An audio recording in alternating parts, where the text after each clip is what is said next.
এই দুনিয়াতে এমনও মানুষ আছে যাদের মন খারাপের কোনো কারণ লাগে না, হুটহাট করেই দেখবেন যে মন খারাপ হয়ে যায়। যেমন আমার আবার হুটহাট করেই মনটা খারাপ হয়ে যায়, কেন আমি সেটা নিজেও বুঝি না। আর আমার যখন মন খারাপ হয় তখন আমি একটু ঘুরতে বের হই, আর ঘুরলেই আমার মনটা অনেক ভালো হয়ে যায়। কারা কারা আমার মতো আছেন যে ঘুরতে বের হলেই মনটা ভালো হয়ে যায়? আসসালামু আলাইকুম, কেমন আছেন সবাই? আশা করি সবাই অনেক ভালো আছেন। অনেক দিন পরে একটা ভিডিও নিয়ে আসলাম। ভিডিওগুলো অনেক আগের, কিন্তু এডিটিং ওই যে অলসতার কারণে ভালো লাগে না, এই সব কিছুর কারণে আসলে আমি কয়েকদিন থেকে ভিডিও দিচ্ছি না। কয়েকদিন বলতে তারপরে 2 মাস হয়ে যাচ্ছে কোনো ভিডিও আপলোড দেই না। যাই হোক, আজকে অনেকদিন পরে মনে হলো যে একটা ভিডিও আপলোড দেই, যেহেতু ভিডিওগুলো করা আছে, এডিটিংও করা আছে, কিন্তু শুধু ভয়েস দিয়ে ভিডিওটা আপলোড দিব এতটুকুই হচ্ছে না। তো শেষমেশ যেই কথা সেই কাজ, ভিডিওটা আপলোড দিয়েই দিলাম। আসলে সেই দিন আমার মনটা খারাপ ছিল, আমার মন হুটহাট করেই খারাপ হয়ে যায়, কোনো কারণ ছাড়াই খারাপ হয়ে যায়। সেই দিনও মনটা আমার প্রচন্ড খারাপ ছিল। আপনাদের ভাইয়া বলতেছিল তোমার মন খারাপ, চলো বাইরে নিয়ে ঘুরতে যাই। সাথে সাথেই বিশ্বাস করেন আমার মনটা অনেক ভালো হয়ে গেছিল। তারপরেই তো ঘুরতে চলে আসলাম। কিন্তু আপনাদের ভাইয়া আমাকে কোথায় নিয়ে এসেছে দেখতে পাচ্ছেন? বলেন তো জায়গাটা কোথায়? আমি তো প্রথমে এসে মনে হচ্ছিল যে আমি বিদেশে চলে আসছি। বাংলাদেশে কি এত সুন্দর জায়গা আছে? যেহেতু আমি কখনো এগুলোতে ঘুরতে বের হইনি আগে কখনো, তাই আমার কোনো আইডিয়া নেই। তো আপনাদের ভাইয়া বলতেছিল এটা বাংলাদেশ, এই জায়গাটার নাম হচ্ছে হাতির ঝিল। তো হাতির ঝিল জায়গাটা কে কে চিনেন অবশ্যই জানাবেন। তো এদিকে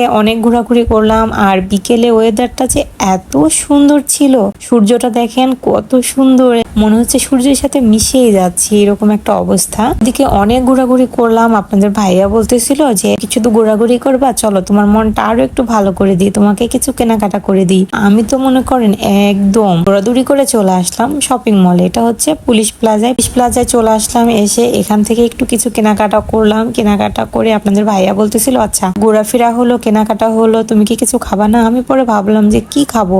আমার আবার সুইঝাল গোস্তটা কিন্তু অনেক ফেভারিট। আমি ঢাকায় এসে প্রথম খাইছি, এই জন্য আমার কাছে অনেক ভালো লাগছে। তো আমি বললাম যে এই সময় তো আর ভাত খাওয়া যাবে না, যেহেতু আমরা দুপুরের খাওয়া দাওয়া করে বের হয়েছিলাম। আপনাদের ভাইয়া বললো আচ্ছা তোমাকে তো ঢাকাতে কেএফসিতে নিয়ে যাওয়া হয়নি, চলো আজকে তোমাকে কেএফসিতে নিয়ে যাব। এই তো অবশেষে আমরা চলে আসছি কেএফসিতে। এখানে এসে আমরা এখন ভাবলাম যে কি খাওয়া যায়। তো ওদের একটা প্যাকেজ ছিল, সেটাই আমরা অর্ডার করে দিলাম। এখানে সবগুলো খাবারের মধ্যে আমার কাছে বার্গারটা অনেক বেশি মজা লাগছে। জানি না আপনাদের কেএফসির কোন কোন খাবার বেশি ভালো লাগে, তবে বার্গারটাই আমার কাছে বেশি ভালো লাগছে, কেন জানি না। আপনাদের কেএফসির কোন কোন খাবারটা বেশি পছন্দ অবশ্যই জানাবেন। আর আপনাদের ভাইয়া তো এগুলো ফাস্ট ফুডের খাবারগুলো অনেক পছন্দ করে, যদিও আমি এগুলো খাবার মোটেও পছন্দ করি না। বিশেষ করে আমি বাইরের খাবার একটু খুব কমই খাই। আপনাদের ভাইয়া হচ্ছে বাইরের খাবারটাকে একটু বেশি পছন্দ করে। অনেকগুলো খাবার অর্ডার করছিল, তো এখানে খাবার দিয়ে গেল আমাদের। এখন আমরা এগুলো খাবো। সবাই ভালো থাকবেন, সুস্থ থাকবেন। আমাদের আজকের ভিডিওটা কেমন হয়েছে অবশ্যই কিন্তু জানাতে বলবেন না। যদি ভালো লাগে তাহলে অবশ্যই একটা লাইক কমেন্ট করতে বলবেন না। আল্লাহ হাফেজ।